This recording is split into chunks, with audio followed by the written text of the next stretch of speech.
बिस्मिल्लाहिर्रहमानिर्रहीम, अस्सलाम वालेकुम। मेरियट होटल इस्लामाबाद में एक बड़ा अफसोसनाक वाक़या पेश आया। एक बुज़ुर्ग शहरी को तशद्दुद का निशाना बनाया गया और तशद्दुद करने वाले मुअज़्ज़ज़ सियासतदान अरकान कौमी असम्बली थे। वो लोग जो जमहूरियत की, इंसानी हकूक़ की, आइन और कानून की सरबुलंदी की बातें करते हैं, उन्होंने एक बुज़ुर्ग शहरी को बड़ी बेदर्दी के साथ तशद्दुद किया उस पर। इस वाक़े की तफसील से पहले मैं मुख्तसर सी एक बात करना चाहूँगा कि महज़ब माशरों के अंदर जो जराइम की कमी है उसकी एक बड़ी वजह, या आप कह लें कि उन माशरों की एक खूबसूरती पब्लिक शेमिंग भी है। अक्सर आप लोग सुनते होंगे कि सियासतदान के ऊपर करप्शन के इल्ज़ामात लगे और बजाय उसने वो इल्ज़ामात फेस करने के उसने ख़ुदकशी कर ली। कोरिया में भी इस तरह की चीज़ें आम हैं, जापान में भी आम हैं और यूरोप के भी बाज़ ममालिक में आपको इस तरह की मिसालें मिल जाएंगी।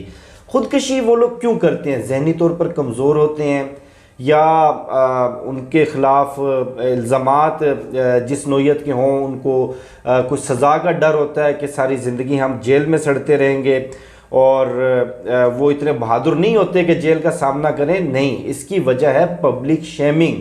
क्योंकि उनको मालूम है कि वो कहीं भी पब्लिक में जाएंगे अपने बीवी बच्चों के साथ, अपनी फैमिली के साथ, लोग उन पर हूटिंग करेंगे, लोग उनको गालियां देंगे, लोग उनके किरदार के ऊपर उंगलियां उठाएंगे, लोग राह चलते कहेंगे कि देखें ये चोर जा रहा है, देखें ये शख्स बड़ा करप्ट आदमी है, इसको मुलाजमत से निकाल दिया गया क्योंकि इस पर करप्शन के इल्ज़ामात थे। लेकिन बदकिस्मती से पाकिस्तान के अंदर पब्लिक शेमिंग को और इस तरह की चीज़ों को जो एक ट्रेंड चल पड़ा है रोकने का, वाक़या कुछ यूँ था। क्योंकि नदीम अफजल चंद साहब का भी इस पे मौक़िफ़ सामने आ चुका है कि ये लोग डिनर कर रहे थे, अफ्तार कर रहे थे मेरियट होटल में अरकान कौमी असम्बली के साथ। नूर आलम ख़ान थे और उसके अलावा नदीम अफजल चंद और मुस्तफ़ा नवाज़ खोखर और शेख वकास अकरम और कुछ दीगर इनके भी दोस्त अहबाब वहाँ पर मौजूद थे। तो बुज़ुर्ग शहरी ने नूर आलम ख़ान को पहले लोटा लोटा कहा और उसके बाद उनको पश्तो में गालियाँ दी। गालियाँ देने के बाद बकौल इनके नदीम अफजल चंद साहब के, बकौल इनके कि गालियाँ देने के बाद हमने जाकर उनको समझाया बुझाया मुस्तफ़ा नवाज़ खोखर के कि आपने बड़ा गलत कहा है और आपने इनको गाली दी है, गाली नहीं देनी चाहिए थी, गैर मुनासिब है, आप इनसे माजरत करें। बजाय माजरत करने के उस शख्स ने हम पर हमला कर दिया। अब जो फोटेज सामने आई है उस फोटेज में वाज़े तौर पर देखा जा सकता है कि 4-5 लोग मिलकर बड़ी बेदर्दी के साथ तशद्दुद का निशाना बना रहे हैं, और जो बुज़ुर्ग शहरी है उसने भी कोई कप या गालबन कोई प्लेट उठाकर इनकी तरफ उछाली है और मारी है।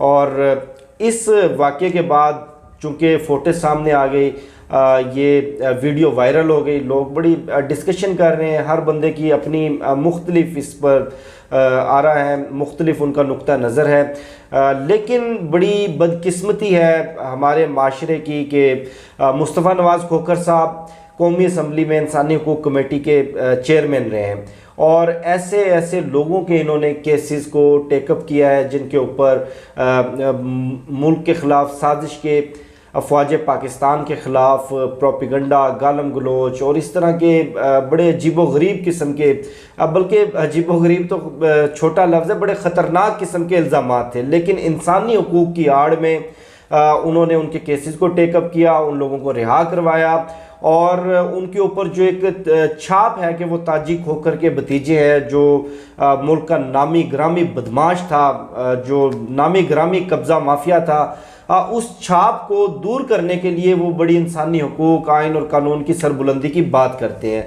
और दूसरी जानिब नदीम अफजल चंद साहब बड़े धीमे मिजाज के, बड़े मीठे मिजाज के, और उनकी बातें सुनकर ऐसे लगता है कि इनसे बड़ा कोई बच्चा जमहूरा पाकिस्तान की सियासत ने आज तक जन्म ही नहीं दिया होगा।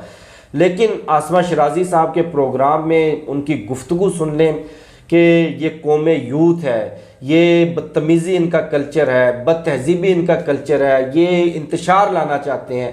अगर बुज़ुर्ग शहरी ने आपको लोटा कह भी दिया था तो भाई लोटा कहने में क्या हर्ज है?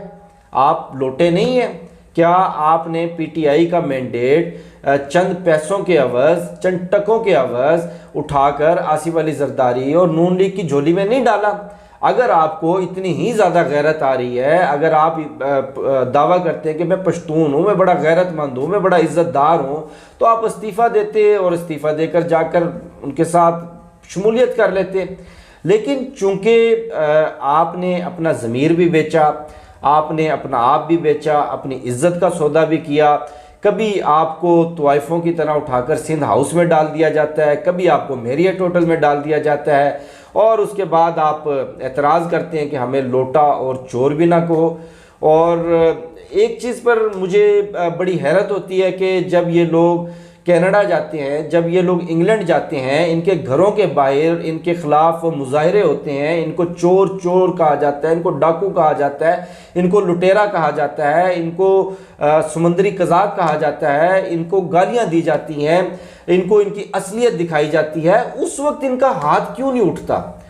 जो जवाज़ ये लोग दे रहे हैं, जिस तरह नदीम अफजल चंद ने दिया कि अगर गाली दी तो माँ बहन की गाली के जवाब में इसी तरह गुस्सन मुक्कों से काम लिया जाएगा। देखें, आप एक सियासतदान हैं, आपके ऊपर बड़ी जिम्मेदारी आयद होती है।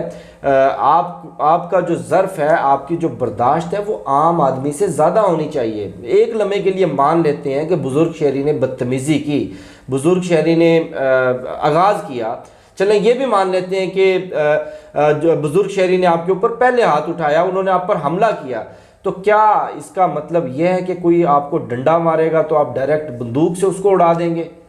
क्या इसका मतलब यह है कि आप कानून को खुद अपने हाथ में लेकर वहीं अपनी अदालत लगा लेंगे और वहीं आप उसको सज़ा देना शुरू कर देंगे? और बदकिस्मती से बड़ा अलमिया के बजाय ये लोग थाने जाते, पुलिस खुद वहाँ पर आई, उनको सलूट किया इन चोरों को, और FIR। आपको याद होगा 2018 में जब तहरीक इंसाफ की हुकूमत इक़्तिदार में आई थी और साकिब निसार साहब चीफ जस्टिस ऑफ पाकिस्तान थे, आज़म सवाती साहब का एक केस सामने आया था कि उन्होंने अपने किसी मोहल्लेदार पे कोई कबायली शख्स था, उसके ऊपर मुकदमा दर्ज करवाया, उसके साथ बड़ी ज़्यादती की। तो एक सहाफ़ी हुआ करता था सलीम साफ़ी नाम का, उसको आइन, कानून, इंसानियत बड़े ज़ोर से आ रही थी, और बजाय उस शख्स की ज़्यादती के कबायली ने भी ज़्यादती की थी, उसने भी धमकियां दी थी कि मैं तुम्हारा घर बम से उड़ा दूंगा और मैं तुम्हारे ऊपर खुदकश हमला कर दूंगा, कोई इस तरह की चीज़ें बाद में JIT रिपोर्ट में भी सामने आई थी। बड़ा शोर उठा था, आज खुद नोटिस लिया गया था, और उसके बाद आज़म सवाती को माफ़ी मांगनी पड़ी और उनके ख़िलाफ़ JIT बनी, केसेस बने। इस तरह के एक दो वाक़यात आपको और भी मिल जाएंगे। तहरीक इंसाफ के एक MP ने एक आम शहरी को थप्पड़ मारा था, उस पर भी आज खुद नोटिस हुआ था, उनको जुर्माना अदा करना पड़ा और उस शहरी से माफ़ी मांगनी पड़ी। अब सवाल उन अदालतों से, उन जजेस से जो आइन कानून की सरबुलंदी के लिए इतने परेशान होते हैं कि रात को 12 बजे उठकर वो अदालत लगा लेते हैं, इतवार वाले दिन वो इंसाफ देने के लिए अदालत लगा लेते हैं, उनको कोई ज़रा भी ख्याल ना आया कि इतना जुल्म हुआ है एक बुज़ुर्ग शहरी के ऊपर, तशद्दुद हुआ है। तशद्दुद करने वाले कौन है? मुल्क के मोअज़्ज़िज़ तरीन ऐवान के मेंबर, और बजाय इस पर शर्मिंदा होने के बड़ी ढिठाई के साथ, वो बड़ी बेशर्मी के साथ इस पर फरमा रहे हैं कि हम दोबारा भी ऐसा करेंगे। इसका मतलब जो पाकिस्तान पीपल्स पार्टी के ख़िलाफ़ जो गालम गलोच का कल्चर नून लीग ने मुतारफ़ करवाया, जो मौलाना फजलुर रहमान ने मुख्तलिफ़ सियासी शख्सियात के ख़िलाफ़ मजहबी फतवे दिए, उनको यहूदी एजेंट कहा, इसका मतलब तो ये हुआ कि जिसका जहाँ दिल चाहेगा वो उसको वहीं पकड़ेगा और वहीं पकड़कर उसकी छित्रोल करना शुरू कर देगा।